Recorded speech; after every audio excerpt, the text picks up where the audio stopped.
I refused to sign a loan for my son-in-law, who had been using my money as an ATM for years. My own daughter, whom I had supported for many years, coldly said, "Then don't expect to stay here long." I decided I couldn't take it anymore and left on my own. Later, they begged me to come back. Before we continue, please subscribe to the channel and let us know where you are listening in the comments. The dinner plates clinked against each other as I arranged them around the mahogany table. March evenings in Seattle still carried winter's bite, but our dining room felt warm. Too warm, maybe. Mark had that look again, the one where his eyes lit up like a kid on Christmas morning, fingers dancing across his tablet screen. "Alex, perfect timing."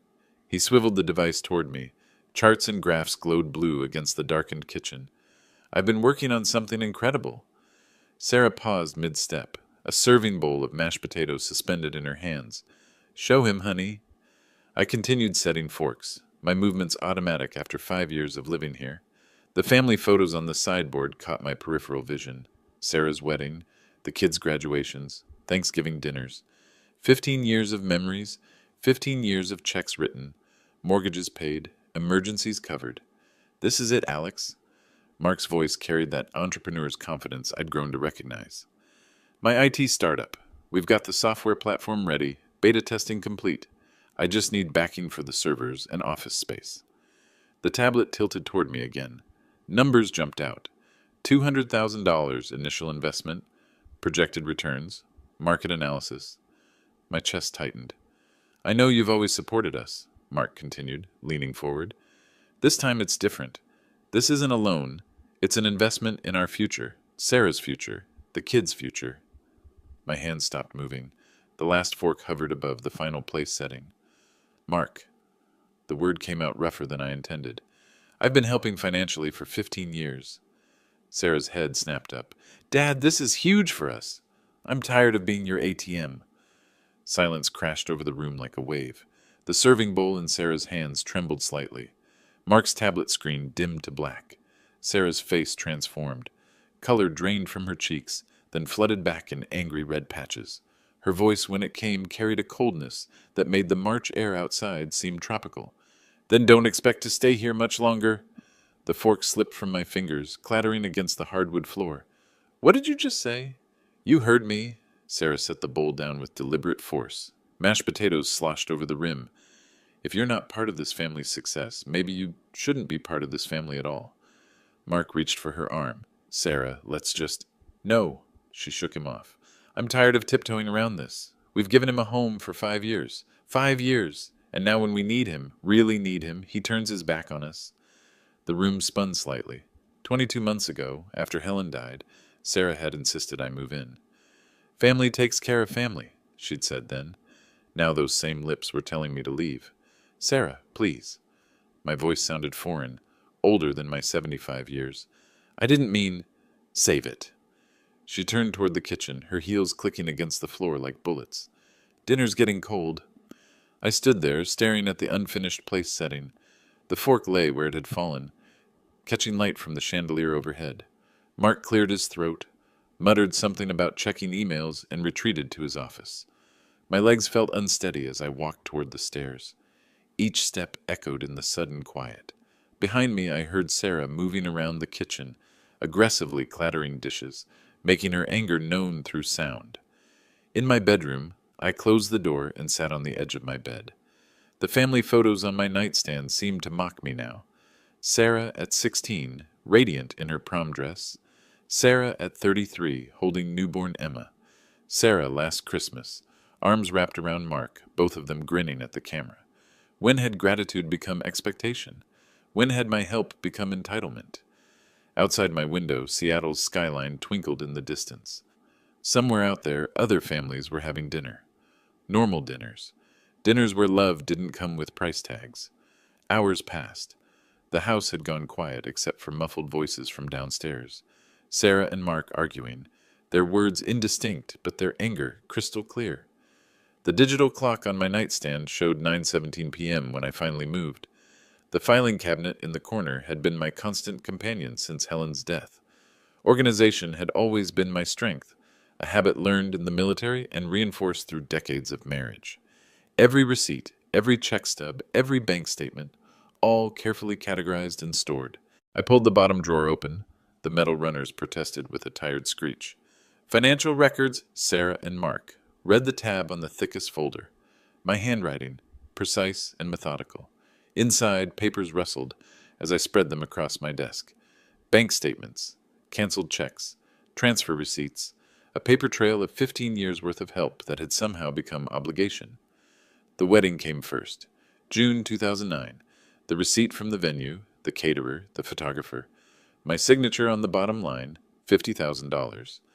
For our princess, I'd told Helen then. She deserves a fairy tale. The calculator on my desk came to life with a soft beep. Numbers began accumulating. Monthly mortgage payments, $4,200. Multiplied by 12 months, by 5 years since they bought the house. My pen scratched across notepad paper. $252,000. Car payments for Sarah's SUV, Mark's sedan when his old one died. Insurance premiums when their credit couldn't secure decent rates. Each check photographed with my phone before mailing, a habit Helen had taught me. Always keep records, Alex. The numbers grew. Emma's college tuition, $15,000 last semester alone. John's technical school, another $8,000. Christmas gifts, birthday celebrations, emergency repairs when their hot water heater flooded the basement. Medical bills when Mark's startup health insurance lapsed. Vacation funds for their anniversary trip to Hawaii. Sarah's root canal surgery that couldn't wait for their dental coverage to kick in. My fingers moved across the calculator keys like a pianist playing a funeral march. Each entry brought the total higher, $300,000, $350,000, $400,000. The phone on my nightstand seemed to watch as I reached for it.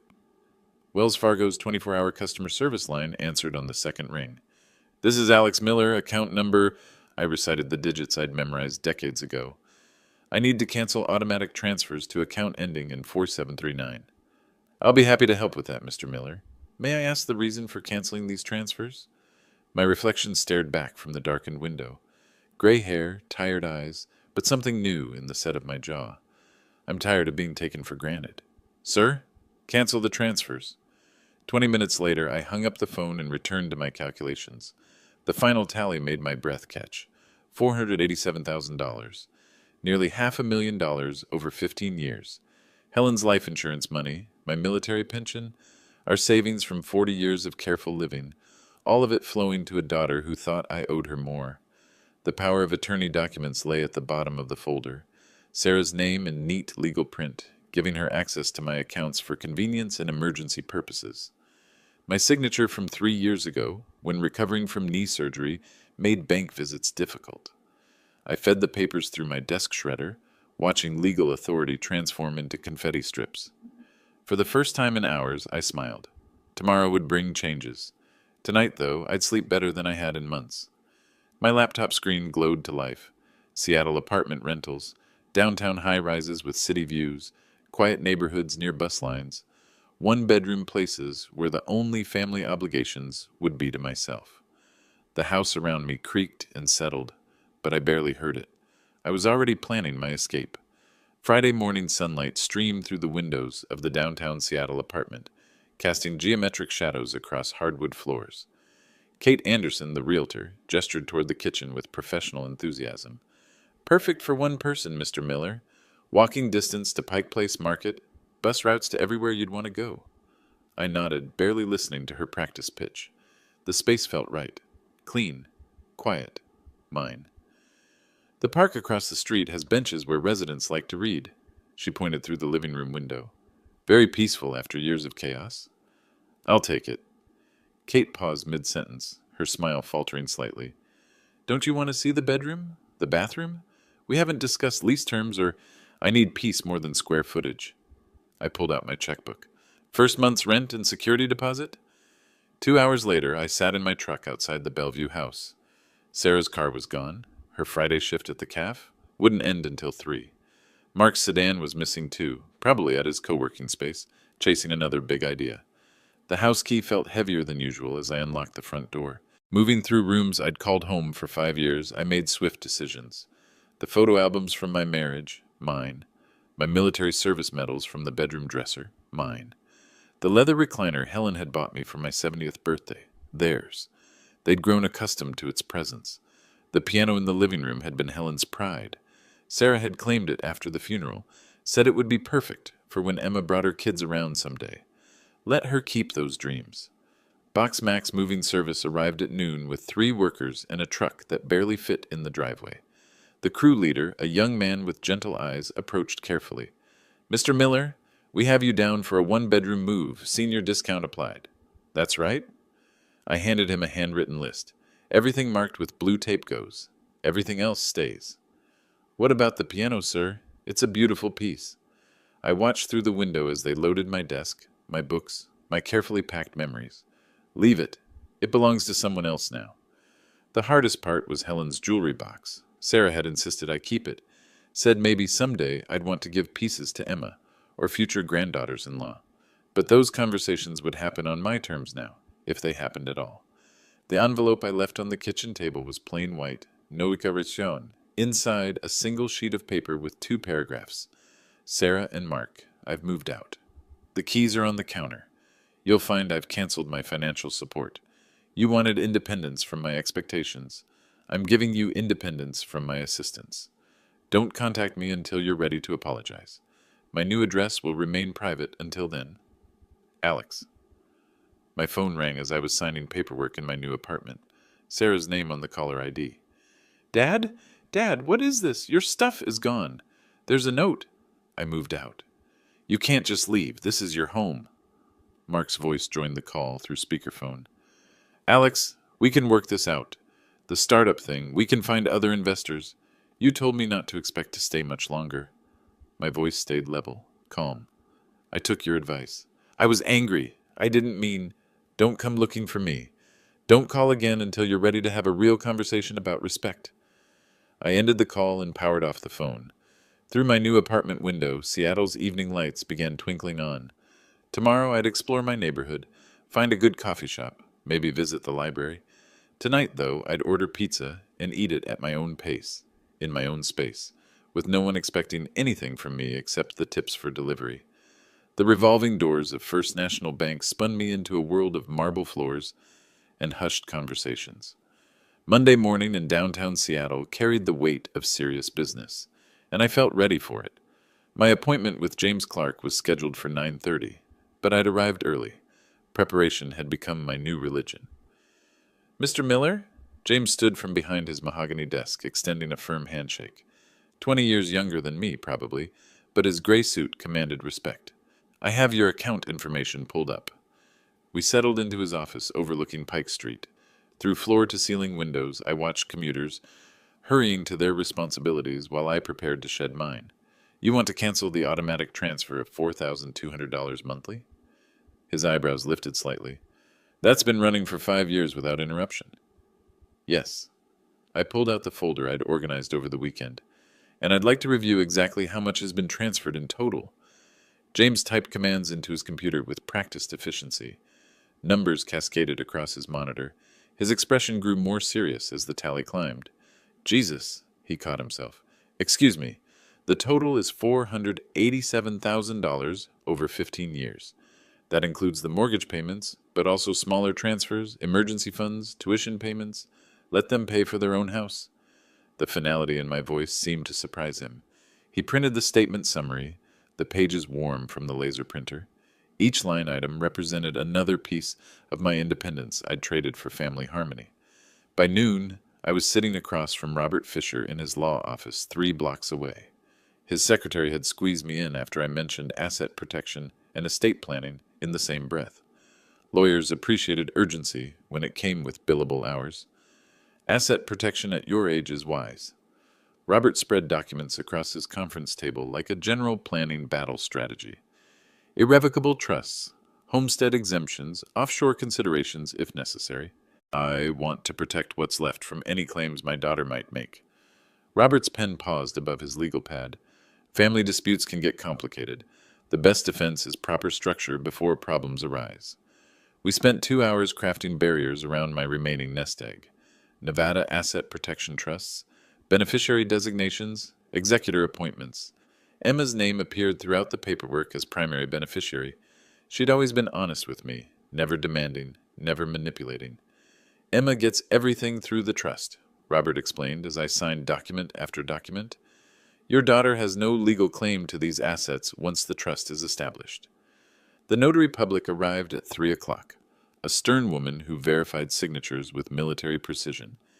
Each stamp felt like another lock clicking into place. My financial fortress was becoming impregnable. Walking back to my apartment, I carried a leather portfolio filled with certified copies. The weight of it felt lighter than the mortgage payments I'd been shouldering for years. My phone buzzed as I climbed the stairs to my unit. Text message from an unknown number. Dad, it's Mark. We need to talk. Coming by tonight at 7. I deleted the message without replying. Let him come. I had legal documents now and something more valuable. The knowledge that I could say no without consequences that mattered. The afternoon sun slanted through my living room windows as I filed the trust papers in my new cabinet. Everything organized, everything protected, everything finally mine to control. My doorbell would ring soon enough. 7 o'clock arrived with mathematical precision, followed by the chime of my doorbell. Through the peephole, Mark's face appeared distorted but recognizable, his expression carefully arranged into apologetic lines. A bouquet of yellow roses occupied his left hand, store-bought peace offering. Alex, he stepped inside without invitation, scanning my sparse apartment with poorly concealed disappointment. Nice place, very minimalist. I accepted the flowers with neutral politeness, setting them on the kitchen counter without seeking a vase. Sarah sent you? She was upset after what happened Wednesday. Mark settled onto my second-hand couch uninvited, crossing his legs with practiced confidence. You know how emotional she gets. She didn't mean what she said about you leaving. Sit down, Mark.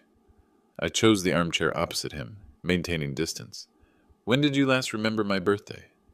His smile faltered. What? My birthday. When did you last remember it without Sarah reminding you? Mark's hands gestured vaguely, entrepreneur energy-seeking direction. That's not really... We're talking about important family matters here. February 14th. I leaned back, watching his face process the information. Same day as Valentine's Day. Hard to forget, you'd think, but you have, for 12 years running. Alex, that's different. We're discussing the family's financial future. I stood, moving to the kitchen window that overlooked the street. Mark's BMW sat parked illegally in a loading zone, hazard lights blinking like an emergency that existed only in his mind. Hospital visit last spring, I kept my voice conversational. Knee replacement surgery. 3 days in recovery. I was busy with the quarterly reports. Sarah came once, brought flowers from the gift shop downstairs. You sent a card. Mark shifted forward, his tone growing sharper. What does this have to do with my business proposal? I'm offering you an investment opportunity, not asking for charity. $200,000 to someone who forgets my existence unless he needs money. I turned from the window. That's not investment, Mark. That's delusion. His careful composure cracked. Fine. You want honesty? Sarah and I have been carrying this family for years, hosting dinners, managing your social life, giving you purpose after Helen died. You owe us. My purpose now is peace without your constant demands. Mark stood abruptly, pacing to my small dining table and back. You can't just abandon us. We have plans, commitments, people depending on us. Find another ATM.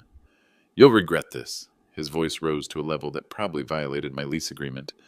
When this opportunity passes you by, when you're sitting here alone while we're successful, I'm already sitting here alone. The difference is I chose it. Mark grabbed his jacket from the couch arm, his movements sharp with frustration. This isn't over, Alex. Family doesn't just disappear because you're having some kind of senior moment. He slammed my door hard enough to rattle the frame. Through my window, I watched him storm toward his BMW, yanking his phone from his pocket before he reached the driver's door. The roses he'd brought sat abandoned on my counter, still wrapped in plastic from whatever grocery store he'd chosen for maximum convenience and minimum thought. I was disposing of them in my trash can when headlights swept across my window. A silver sedan pulled up behind Mark's departed BMW, Sarah's car. She sat behind the wheel for several minutes, phone pressed to her ear, probably receiving Mark's debriefing on his failed mission. Tomorrow would bring her attempt. Tonight, though, I'd heat up leftover pizza and watch the news in peace. Friday afternoon brought Sarah to my doorstep with theatrical precision. I'd been expecting her visit since Tuesday night. When she'd driven past my building twice in reconnaissance missions, I'd observed from my kitchen window. Dad? She stood outside my door holding a white pastry box, her smile bright as stage lighting. I brought your favorite apple pie from Morrison's bakery. The scent of cinnamon and false nostalgia followed her into my apartment. She'd dressed carefully. Soft blue sweater, minimal makeup, the outfit she wore when seeking sympathy rather than commanding attention. Just like Mom used to make, she continued, placing the box ceremoniously on my counter. Remember how she'd bake one every Sunday after church? I remembered Helen burning more pies than she successfully completed, but saying so would derail Sarah's prepared script. Coffee? That would be lovely. We moved through the motions of domestic normalcy, measuring grounds, filling the machine, arranging plates we both knew would remain unused. Sarah perched on my couch with studied casualness, her purse positioned for easy access to tissues. I've been thinking about when you taught me to ride my bicycle. Her voice carried wistful undertones. You ran alongside me for 3 blocks, even though your back was bothering you. That was 40 years ago. You were always there for me. School plays, graduation, my wedding day. Her eyes glistened on cue. You've been the most supportive father any girl could ask for. The coffee machine finished brewing with mechanical indifference. I filled 2 cups, adding cream to hers the way she'd preferred since childhood, muscle memory from decades of caretaking. When did you last visit me in the hospital after my surgery? Sarah's performance paused. Dad, I was overwhelmed with work. The kids were having problems. Mark came once. You sent flowers. That's not fair. You know how busy things get. Emma drove up from Tacoma twice that week. I settled into my armchair, maintaining eye contact. John called every day to check on me. Sarah's lower lip trembled with practiced vulnerability.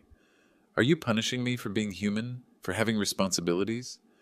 I'm choosing independence over obligation. The tears started then, genuine enough despite their convenient timing. We'll lose the house without your help. The children will be homeless. Mark's business opportunity could save us, but only if we act quickly. Maybe it's time to find full-time work instead of part-time? Her crying stopped abruptly, replaced by sharp indignation. I work plenty. Managing a household, supporting Mark's career, raising children. Emma's 20. John's 22. What children need raising? You've become cruel. Sarah reached for her purse, retrieving tissues with mechanical precision. Mom would be heartbroken seeing what you've become. This isn't the father who raised me. The father who raised you is tired of being your financial safety net. She stood with wounded dignity, leaving the unopened pie box on my counter like evidence of my heartlessness. Fine, but when you're sitting here alone, wondering why your family doesn't visit anymore, remember this conversation. After she left, I opened the pastry box. The pie looked perfect. Golden crust, decorative vents, professional presentation, store-bought sentiment in a homemade disguise. My phone chimed with a text message 20 minutes later. John's name on the screen. Grandpa, can I come see you Sunday? Mom and Dad are acting weird. I smiled, typing back, Yes, bring your appetite. At least one family member seemed interested in conversation rather than commerce. Sunday afternoon brought John to my door with the casual confidence of someone who'd never been told no. He still had the key I'd given him years ago, but chose to knock, a small courtesy that surprised me. Hey, Grandpa. He slouched through my doorway, surveying my apartment with barely concealed disappointment. Mom said you moved somewhere tiny. His jeans hung low, work boots untied, flannel shirt wrinkled from sleeping in it. 22 years old and still dressing like a teenager who'd given up trying. Coffee? I moved toward the kitchen, needing activity to process his presence. Sure. John flopped onto my couch without invitation, legs sprawling across cushions I'd arranged carefully that morning. Nice place, I guess. Very clean. The coffee maker gurgled to life while I studied his reflection in the kitchen window. Same stubborn jawline as his mother, same restless energy as his father, but Helen's eyes, gentle brown with flecks of gold. So, Grandpa, I need a favor. His voice carried the practiced casualness of someone who'd rehearsed this conversation. $3,000. Credit card situation got a little out of hand. I poured 2 cups, adding cream to his the way Helen used to. When are you planning to pay it back? You don't have a job. I'll find work soon. Maybe something with cars. You know, I'm good with engines. Frank Patterson's looking for a mechanic's assistant. I retrieved the business card from my wallet, where it had waited 3 weeks for this moment. $15 an hour, full benefits after 90 days. John's face scrunched into familiar patterns of resistance. Grandpa, I don't want to work for some random guy. I need quick cash to clear my debt. Then I'll figure out long-term stuff. The debt accumulated how? Just normal things. Gas, food, clothes. Sometimes I helped friends out. Bars? Video games? Concert tickets? His posture shifted, shoulders hunching defensively. You've become cheap. You always used to help before. Remember when I needed money for technical school? I remember paying $8,000 for welding certification you never completed. John stood abruptly, pacing to my window and back. That's different. I had other opportunities come up. Like what? Sleeping until noon? Playing online games until 3 a.m.? You don't understand how hard it is for my generation. Everything costs more. Jobs pay nothing. This is for your benefit. I held out Frank's card. Real skills, steady income, pride and accomplishment. He slapped the card away, sending it fluttering to my kitchen floor. I don't need lectures about pride. I need $3,000. No. The word hung between us like a door slamming shut. John stared at me with an expression I'd never seen before. Genuine shock that his grandfather might refuse him anything. Fine. He stomped toward my door, turning back with wounded fury. Don't expect me to visit anymore. Don't expect me to care when you're old and lonely. I'm already old, John, and I'm learning to prefer lonely over used. He slammed the door hard enough to rattle my neighbor's wind chimes. Through my window, I watched him stomp down the sidewalk, phone already pressed to his ear, probably calling Sarah to report his failed mission. My phone rang before John disappeared around the corner. Emma's name on the display.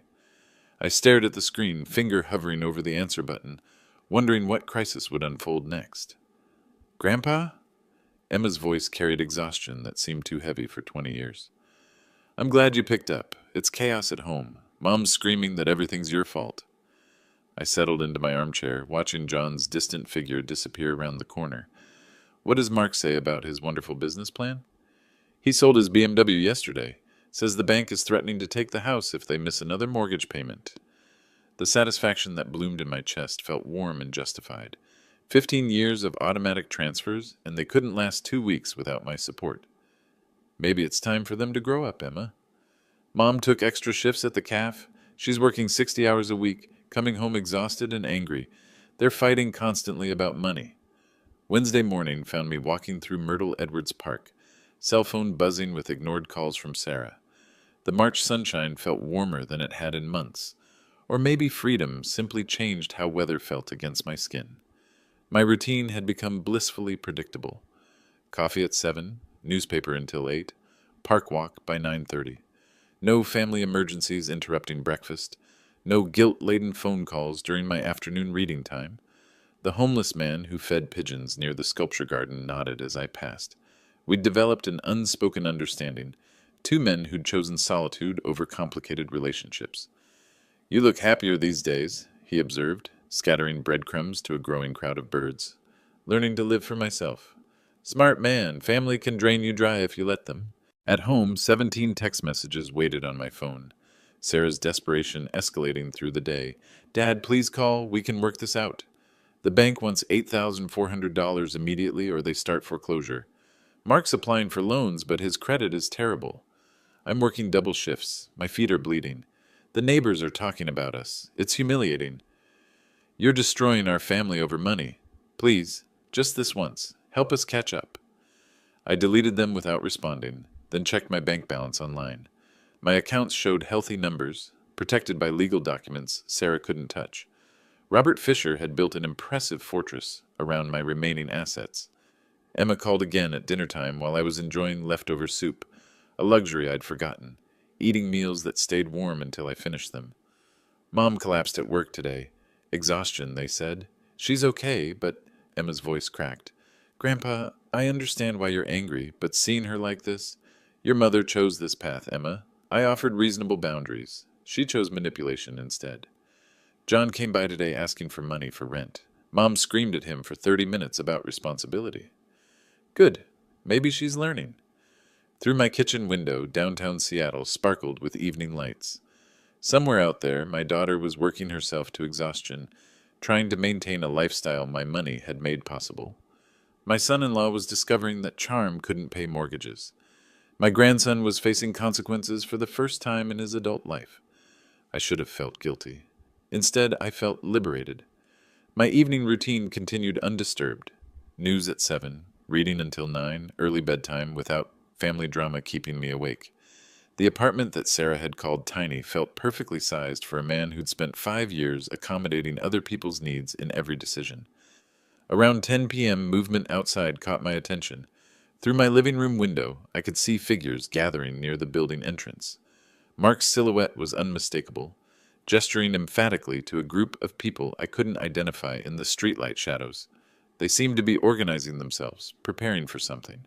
The way they moved suggested planning, coordination, purpose. I turned off my lights and watched from the darkness, counting heads. 5 people, maybe 6.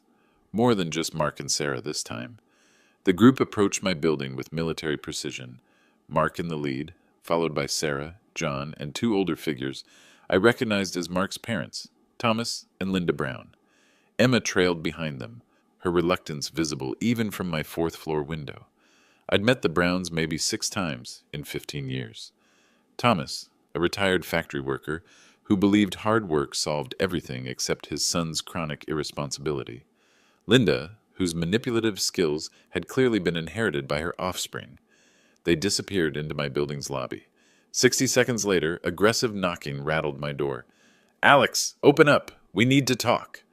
Thomas's voice carried the authority of someone accustomed to being obeyed. I peered through my peephole at 6 faces, arranged in what looked like an intervention formation. Mark held flowers, again. Sarah clutched tissues. John sulked near the back. The Browns flanked them like backup singers in a very uncomfortable musical. "Alex, you're destroying our family!" Thomas pounded again when I didn't respond. "Mark is a good man trying to build something." I opened the door but maintained position in the threshold, controlling access to my space. "Your son used me as an ATM for 15 years. "Family duty," Linda pushed forward, her voice shrill with practiced indignation. "You should be helping young people get established." I helped establish a pattern of dependency. I'm correcting that now. The hallway felt cramped with 6 adults crowding my doorway. Mark gestured toward my apartment with his free hand. "Can we come in? This is too important for hallway conversations." "No." Sarah stepped closer, mascara already smudged from strategic tears. "Dad, I know you're upset, but this has gone too far. We could lose everything." "Then maybe you should have thought about that before telling me not to expect to stay much longer." I was angry. I didn't mean... You meant it." I looked at each face in turn. "You all meant it. I was convenient when you needed money, disposable when you didn't."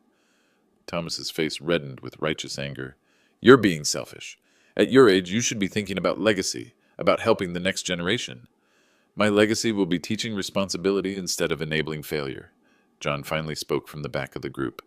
"Grandpa, you're being mean. You never used to be like this." "Leave Grandpa alone. You never cared about him." Emma's voice cut through the adult arguments with surprising strength. "When did any of you visit him in the hospital? When did you remember his birthday without being reminded?" Linda turned on Emma with vicious sweetness. "Young lady, adults are talking. You don't understand the complexities. I understand that you're all bullying an old man because he won't give you money anymore." The hallway erupted in overlapping voices. Mark demanding respect for his parents, Sarah sobbing about homelessness, Thomas lecturing about family obligations, Linda guilt-tripping about ungrateful children, John whining about fairness. Only Emma remained quiet, standing slightly apart from the others, watching me with eyes that held more wisdom than her years should have allowed. "Enough!" My voice cut through their chaos like a blade. "I gave Sarah and Mark $487,000 over 15 years. Weddings, mortgages, emergencies, opportunities. In return, I got forgotten birthdays, ignored hospital stays, and demands for more." "That's what family does," Thomas sputtered. "You help each other." "Help flows both directions. This was exploitation." I stepped back into my apartment, hand on the door. "Don't contact me again until you're ready to apologize. Emma, you're always welcome. The rest of you, Learn to solve your own problems. The door closed with decisive finality. Through the wood, I could hear continued arguing. Mark's parents berating Sarah, Sarah crying, John complaining, Emma defending me against multiple adult voices. I walked to my kitchen window and waited. 20 minutes later, they emerged onto the sidewalk below, still arguing amongst themselves. Emma broke away from the group, looking up at my building. Even from 4 floors up, I could see her wave. The others climbed into Thomas's old pickup truck and drove away. Emma stood alone on the sidewalk for another minute before walking toward the bus stop. My apartment felt peaceful again. The silence was no longer empty. It was chosen. We're creating an irrevocable trust with your granddaughter as sole beneficiary, Robert Fisher explained, spreading documents across his mahogany conference table.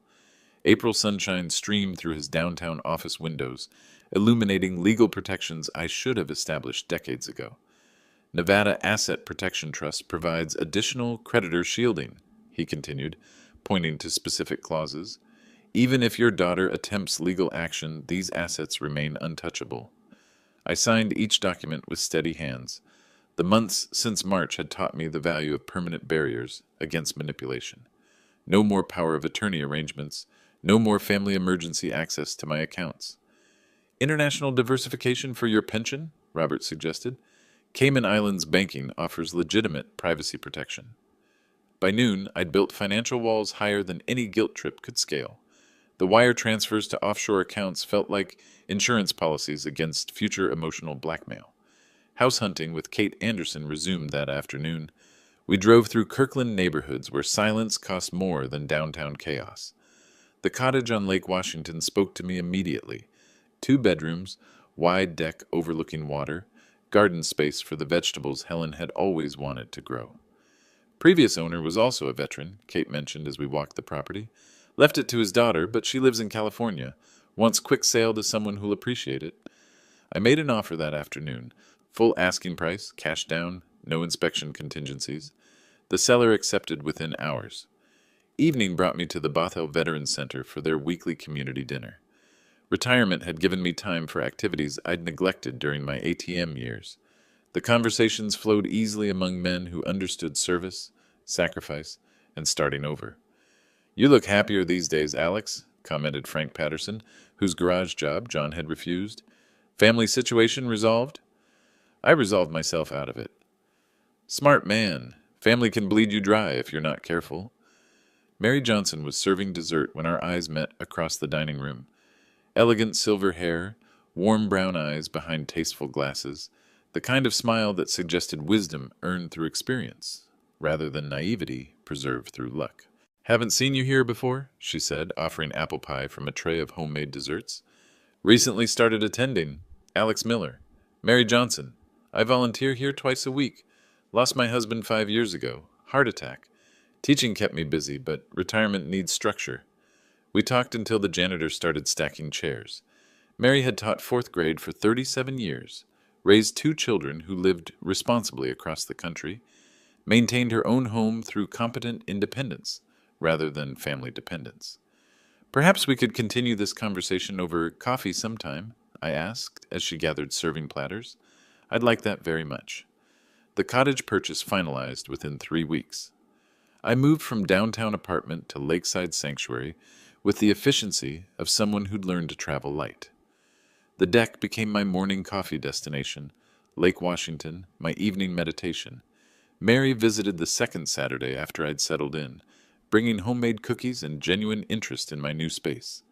We sat on the deck watching sailboats navigate the lake while discussing books, travel dreams, and the relief of building life around choice rather than obligation. "Independence at our age feels revolutionary," she observed, accepting a second cup of coffee. "I spent 15 years forgetting what it felt like." The phone rang as sunset painted the lake in copper tones. Emma's name on the display brought my first moment of family-related tension in weeks. "Grandpa, you're not going to believe what's happened." Emma's voice carried exhaustion mixed with vindication as Mary and I prepared salmon on the cottage deck. August evening light danced across Lake Washington, turning our barbecue into a golden hour celebration of simple pleasures. "Tell me," I said. settling into the deck chair that had become my preferred spot for family phone calls.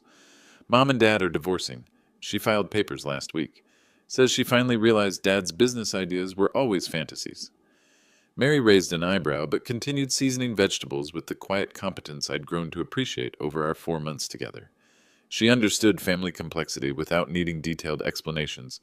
I'm sorry to hear about the divorce, Emma, but everyone must face consequences of their decisions. Mom's working 70 hours a week between two jobs.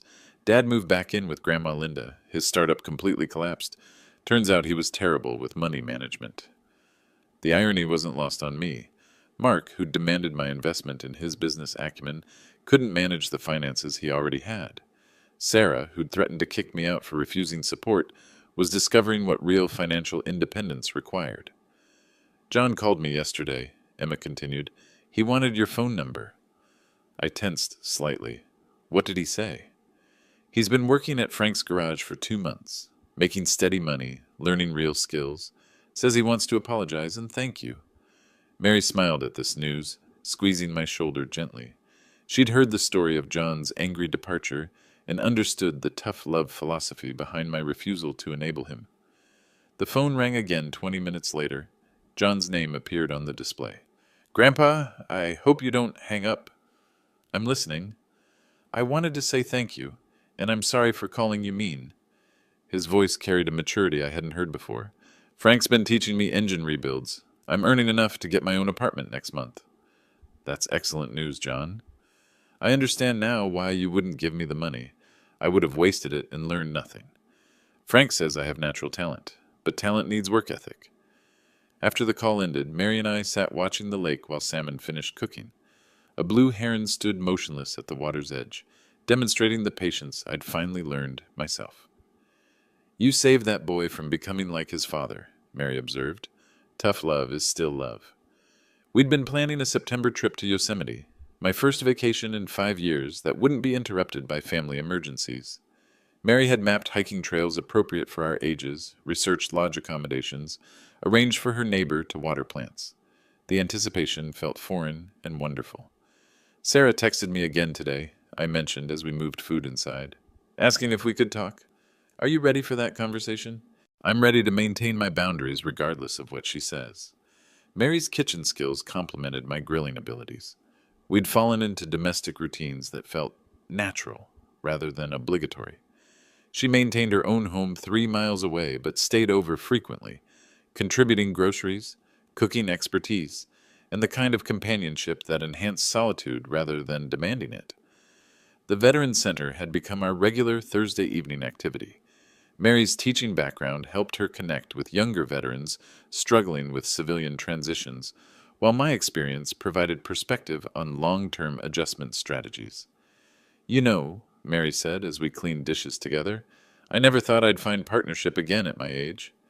Neither did I, especially not after learning how one-sided my family relationships had become.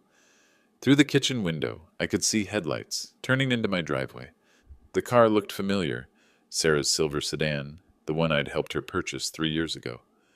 Speaking of family relationships, Mary said quietly, following my gaze. Thanksgiving morning found Mary and me preparing dinner for our chosen family.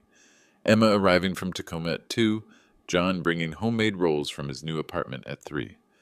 The cottage kitchen smelled of turkey, stuffing, and the kind of contentment that comes from relationships based on mutual respect, rather than financial obligation. Emma texted that she's bringing pumpkin pie, Mary announced, checking the turkey's progress with the competence of someone who'd orchestrated holiday meals for decades. John's excited to show us pictures of his apartment, I replied, setting the dining table with my grandmother's china, pieces that had survived wars, moves, and family upheavals, to find purpose in celebration rather than obligation. The doorbell interrupted our preparations with aggressive urgency. Through the peephole, Sarah's face appeared drawn, desperate. Aged beyond her 48 years, she wore clothes I recognized from 2 years ago, carried herself with the defeated posture of someone who'd run out of options. Dad, please open the door. I need to talk to you. Mary appeared beside me, offering silent support without interfering. 4 months of partnership had taught us to handle crises together while respecting each other's family boundaries. I opened the door but remained in the threshold. Hello, Sarah. Dad, I lost the apartment. Landlord evicted me last week. I'm staying at a motel, but I can't afford it much longer. Her voice carried desperation I'd never heard before, the sound of someone discovering that pride couldn't pay rent, that manipulation couldn't substitute for stability. I'm sorry to hear about your housing situation. Please, one last time, help me. Just enough for first month's rent and security deposit. $5,000. I promise I'll pay it back. I love you, Sarah, but help without responsibility won't save you. She pushed past me into the cottage living room, surveying the comfortable furniture, the lake view, the evidence of financial security she'd once taken for granted. This is what you chose over your own daughter? A nice house while I'm homeless? I chose self-respect over enabling destructive patterns. Mary stepped forward with quiet authority. Sarah, your father has tried helping for 15 years. Perhaps it's time to try helping yourself. Who are you to judge our family? Sarah's voice rose to the level that had once intimidated me into compliance. I'm someone who learned independence after my husband died. Your father is teaching you the same lesson. Dad, this is cruel. Mom wouldn't approve of this treatment. The mention of Helen hit like a physical blow, but I'd prepared for this manipulation. Your mother would want you to be strong, independent, capable of supporting yourself. She would be heartbroken seeing what dependency had done to you. Sarah collapsed into tears, genuine this time, not performed for effect. I don't know how to do this alone. I've never had to. You're 48 years old, Sarah. It's time to learn. Emma arrived as Sarah was leaving, the two passing in the driveway with barely acknowledged recognition. Emma entered carrying pumpkin pie and wearing the expression of someone who'd witnessed family drama from a distance. Mom asked me to convince you to help her, Emma said, setting the pie on the kitchen counter. What did you tell her? That you'd already helped more than enough. That maybe losing everything would teach her what working people already know. John arrived an hour later with warm dinner rolls and pictures of his one-bedroom apartment. His face showed the satisfaction of someone earning his own security, his own pride, his own future. Grandpa, I saw Mom leaving as I drove up. She looked upset. Your mother is learning hard lessons about responsibility. Good, Mary said firmly. Real love sometimes requires letting people face consequences. We gathered around the dining table, Alex, Mary, Emma, and John. 4 people who'd chosen to build relationships based on mutual respect rather than financial transaction. The turkey was perfectly cooked, the conversation flowed easily, and the gratitude felt genuine rather than obligatory. My phone rang during dessert. Sarah's name appeared on the display. I looked at the phone, then at Mary, Emma, and John seated around my table. People who valued my presence, not my bank account. People who contributed to conversations rather than demanding solutions to self-created problems. I turned the phone off and set it aside. More pie, anyone? Outside the cottage windows, Lake Washington reflected the sunset in perfect stillness. Inside, chosen family gathered around a table built on foundation stones of respect, independence, and love that enhanced rather than depleted. The silence felt complete. If you liked this story, please like this video, subscribe to the channel, and share your impressions of this story in the comments. To listen to the next story, click on the box on the left. Thank you for watching.